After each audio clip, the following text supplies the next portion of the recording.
Le milieu astrologique français, depuis une cinquantaine d'années, en tout cas jusqu'à cette dernière décennie peut-être, n'a pas connu la notion de phase en astrologie.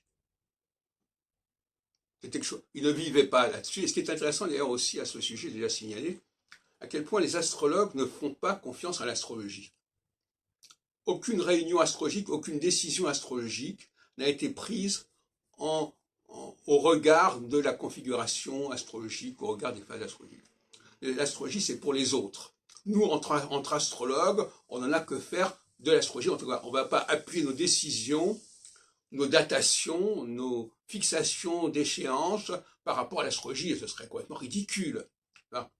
Or, moi, ce que j'ai voulu, c'est réconcilier les astrologues avec l'astrologie. C'est-à-dire leur donner à eux-mêmes un outil pour travailler, pour comprendre. Et puis, il y a un autre facteur qui aussi est tout à fait regrettable, c'est le fait de ne pas distinguer le masculin et le féminin, de ne pas distinguer les hommes et les femmes. Et ça aussi, c'est un contresens majeur. Alors évidemment, il y avait cette tendance à vouloir se servir du thème astral pour créer une sorte d'humanité unisexe. Chacun a son thème astral, et donc il n'y a pas de question de savoir s'il y en a un homme et une femme.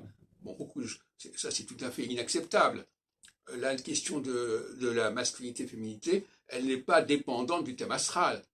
Elle peut éventuellement orienter l'interprétation du thème astral quand on sait que c'est un homme ou une femme, à la limite, mais elle ne peut pas déterminer si quelqu'un est masculin ou féminin.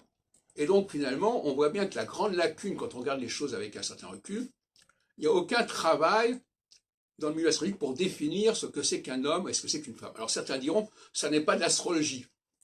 C'est pas de l'astrologie, sauf que l'astrologie, elle est conditionnée, comme dirait Jean-Pierre Nicolas, l'astrologie conditionnaliste, l'astrologie conditionnelle, elle est obligée de tenir compte d'un certain nombre de phénomènes, de connaissances extra-astrologiques.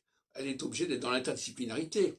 Elle ne peut pas se couper de tout ce qui n'est pas astrologique au sens où on l'entend à un moment donné.